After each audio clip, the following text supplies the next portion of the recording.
Welcome to Married to Movies.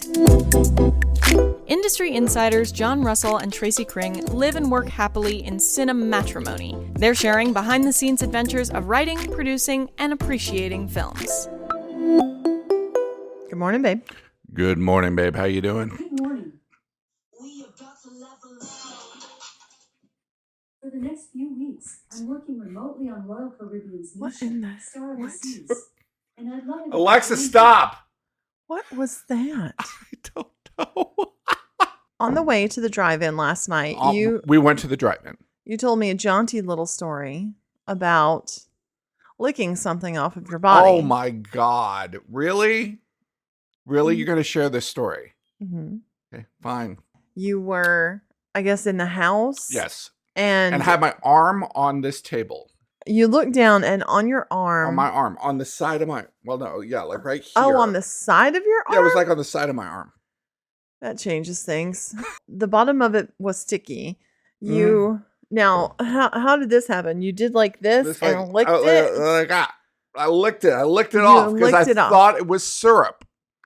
Why would it be syrup? Had you eaten syrup? Yes, we had that day? syrup. Well, at some point, I immediately knew I had done something very wrong. This substance was toxic in some way. My mouth, like it numbed my mouth, and then it went down through my bloodstream, and everywhere the substance went in my bloodstream felt weird. It felt weird and toxic and bad. And it went through my fingertips and it went to my toes. It was not good. But you did not tell me at the time that it happened. No. Why? No. I don't know. It was like I was by myself. I was driving. Huh? Wait. Yes. When the toxins You said you were sitting right here at the table. Yes, it was right before I had left somewhere.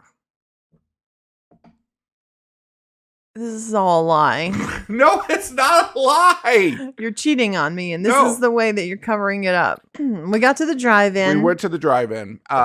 First of all, we got some Chinese food on the way, and then we got some candy. I asked for ropes. Ropey candies. Sweet tart ropes, Twizzler ropes. Yeah, you like I those like things. the ropes. Yeah, the stuffed ones. Now, I've never had Jolly Rancher. They came in two colors, red and blue. They didn't have very much flavor, in my opinion. And I knew immediately, looking at them, I was going to shit those colors. We were thinking that we were going to get to see both movies on the same screen.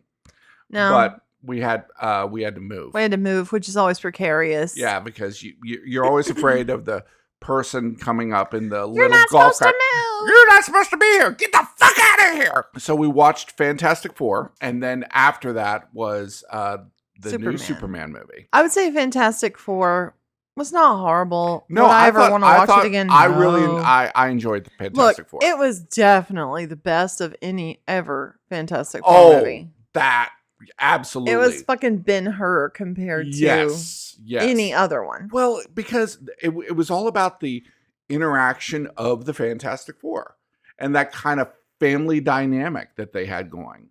And that was the best part of the movie. Pedro Pascal, very flawed guy. Sue Storm, his wife, they had a very, they needed some therapy. That relationship was, as Johnny Storm, also known as the Human Torch. Yes, nerd alert. The kid from Stranger Things. Chrissy, wake up. Right. I don't like this. And the guy from The Bear, which I thought he was very cool. Yeah. Even though you said that his character as the Thing, Ben Carson, you said he looked like Parmesan cheese. Yeah, he did. Yes. So he didn't have a rock quality to him. I didn't think it looked very rockish. Right. Mainly because of the coloration. It looked like the rind of Parmesan cheese. And honestly, it was sexier if he was made out of parm. The female Silver Surfer. The biggest problem I had with the movie was the motivations of the characters. It felt so sort of pushed in and compact, and there wasn't any space. There wasn't space for people to think. Right. about like, have an emotional reaction and grow. When the big thing happens to the Silver Surfer and the flamey guy is trying to convince her not to Human Torch, kill everybody. Johnny Storm. He does it call very him Johnny quickly. Storm or the Human Torch. Don't call him the flamey guy. No, I'm not going to do that.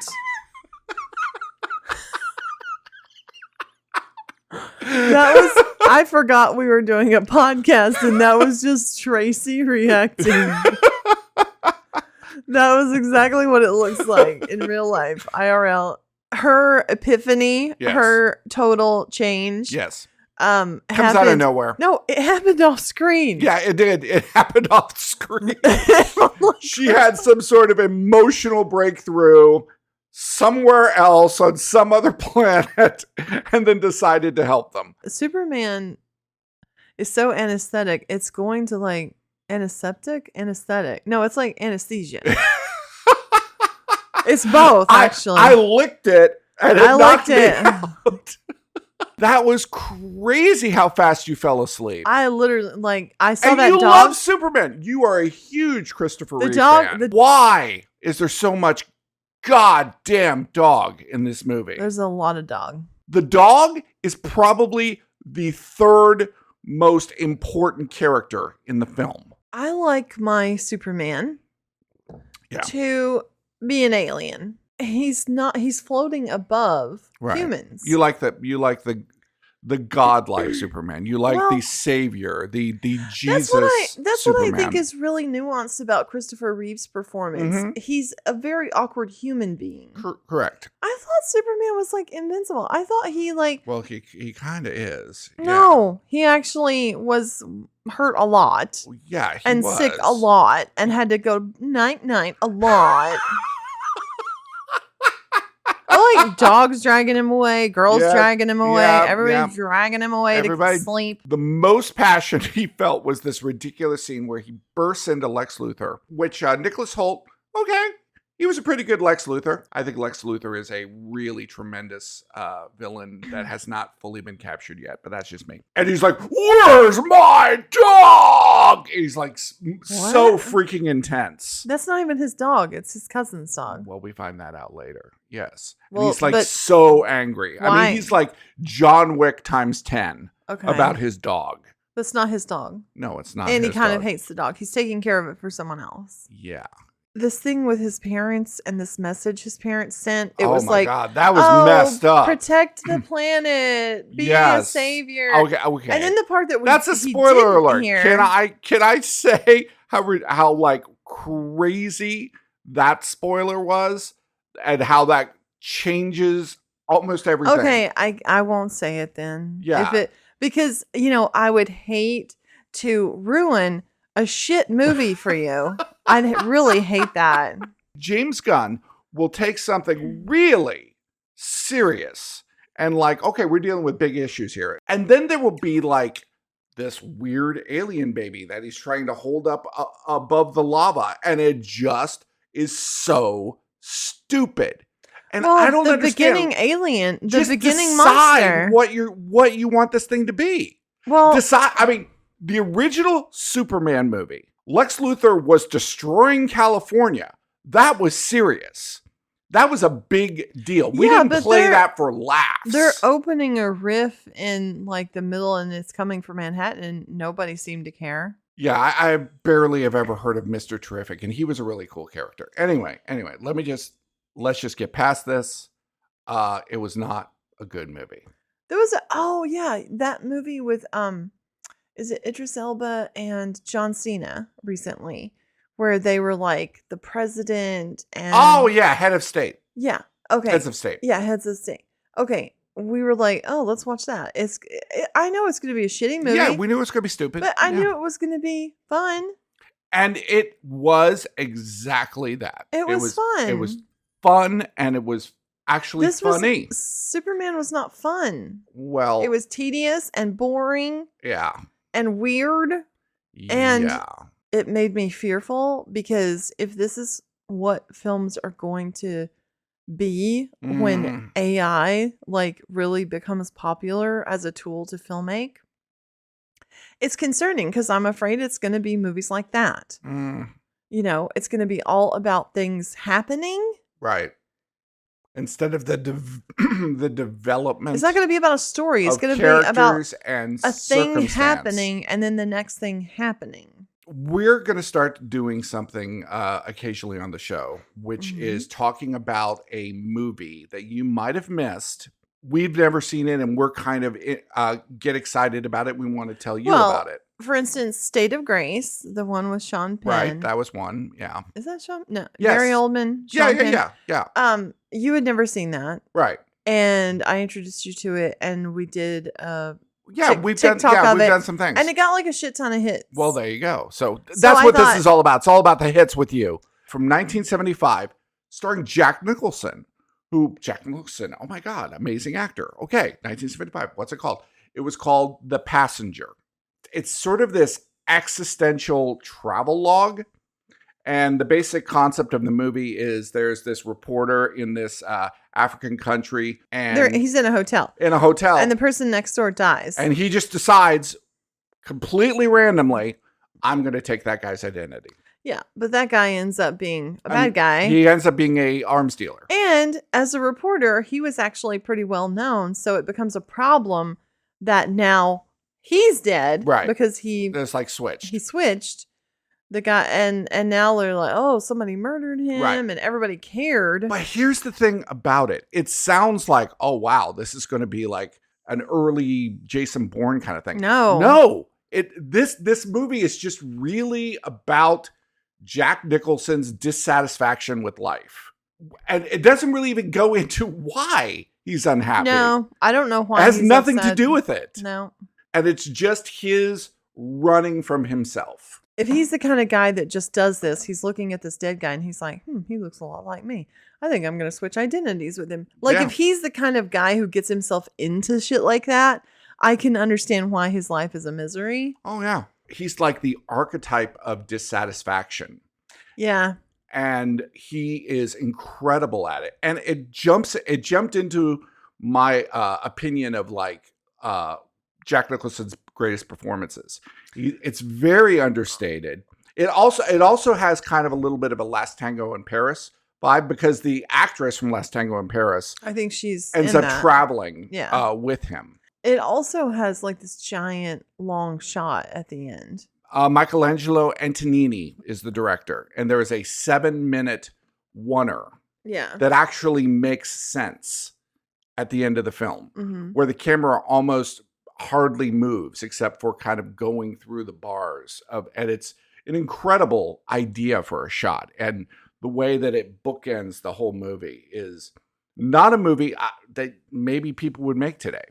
They would say not enough happens. They would say it's not interesting enough. They would say that it lacks, a propulsive, movement.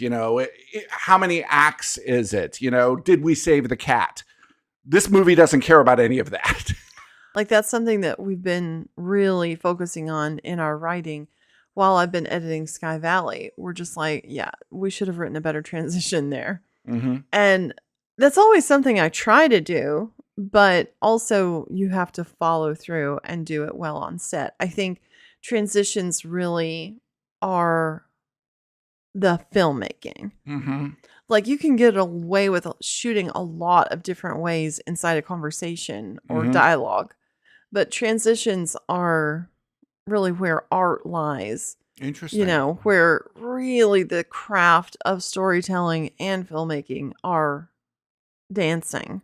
Speaking of the craft of filmmaking, the movie that you wanted to recommend. Yeah, the Jaws documentary, for the 50th anniversary.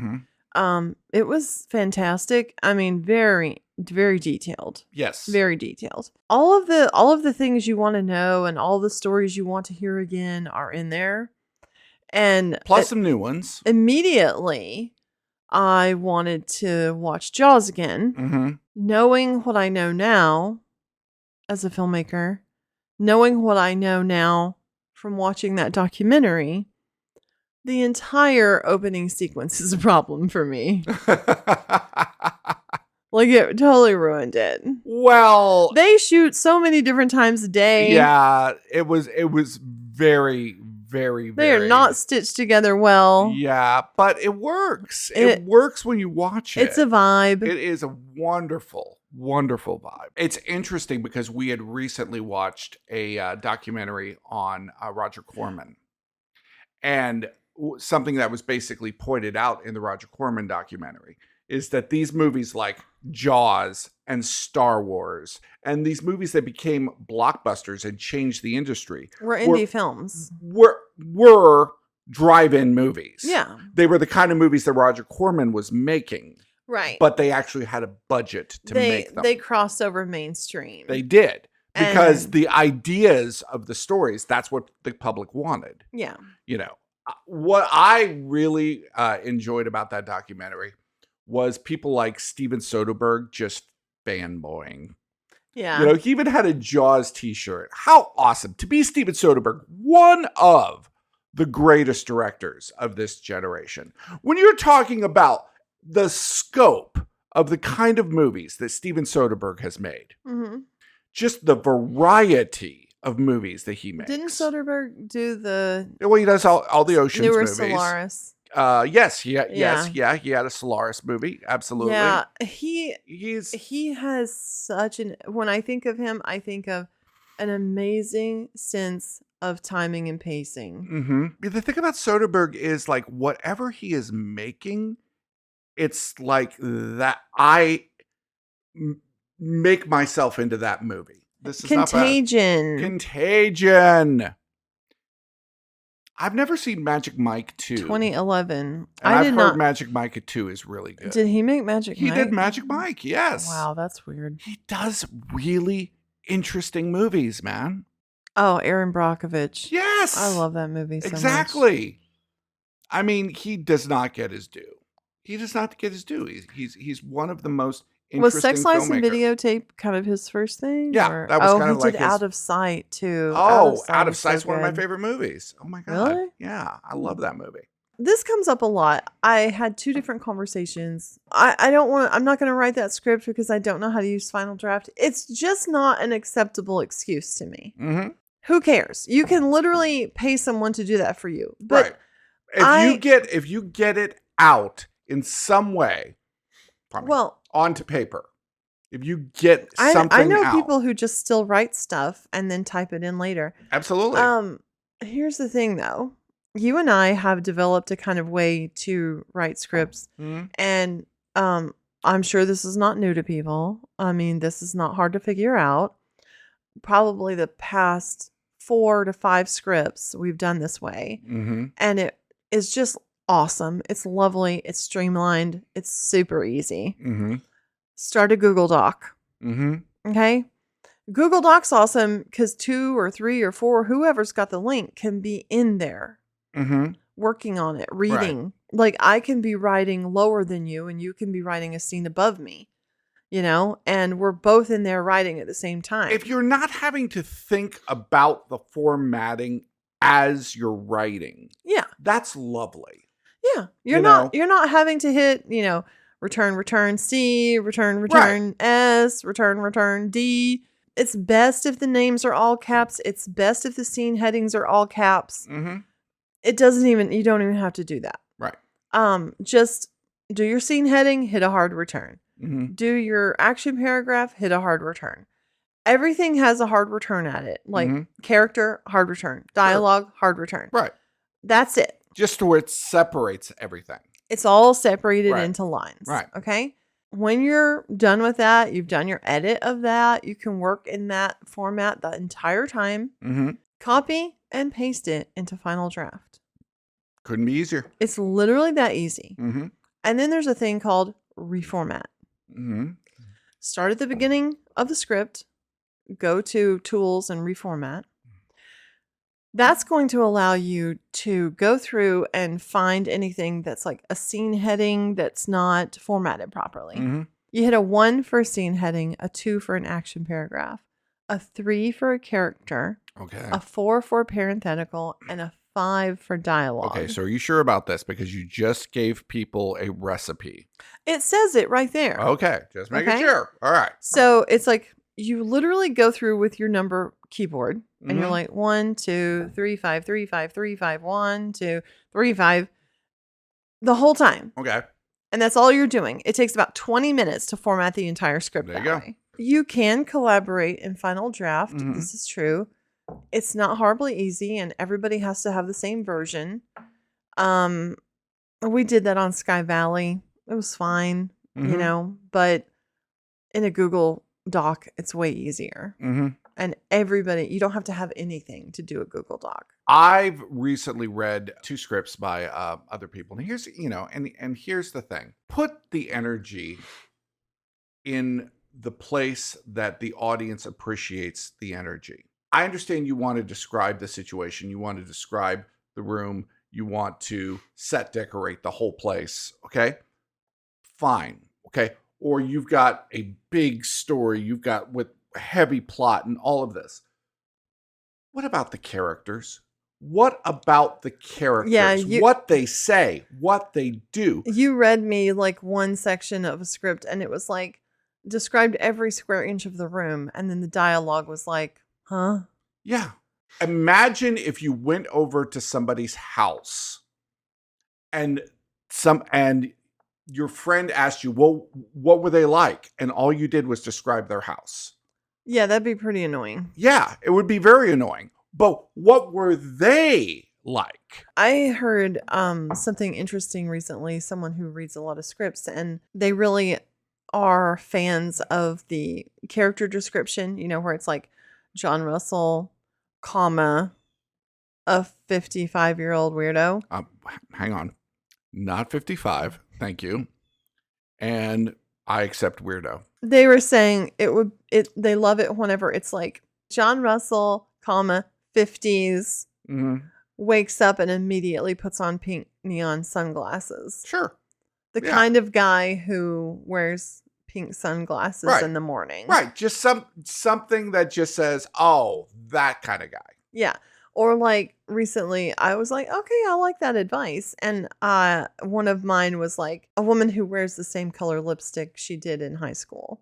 Right. I mean, that kind of tells you like to give your little tiny descriptor something that lets us know immediately what kind of character this is. What's interesting about that is that forces the reader to go, I wonder what that would be. And then they are sort of making up their character. Yeah, they're formulating. They're creating it themselves. Instead of you saying, she's doing this, she's da-da-da. Yeah. You'll put out to like a some sort of famous person, and they're like, well, I'm not that age, I'm not that hair color. I know. Yeah. But like if you could call them, like if you could say a mother who still wears the same shade of lipstick she did in high school. Yeah. I thought it was great advice, and I have been implementing it, and I really enjoy thinking about how to sum up who this character is in some way, rather than just say, they are a they nurse look like in this. her 20s. They right. I'm always afraid, like, was it funny enough, or was there enough conflict? Like, what? Do you want to fight? But what do people want? What do people want from us? I don't Josh, know. listen, we know we have one specific listener. Well, I know that Josh likes it when I go on like Tracy tirades. Okay. I know he likes that. But did you tirade today? Maybe a little bit. A little bit over on Superman. yeah, a little like Superman honestly, tirade. Yeah. I just don't have the energy to tirade on that stupid shit anymore.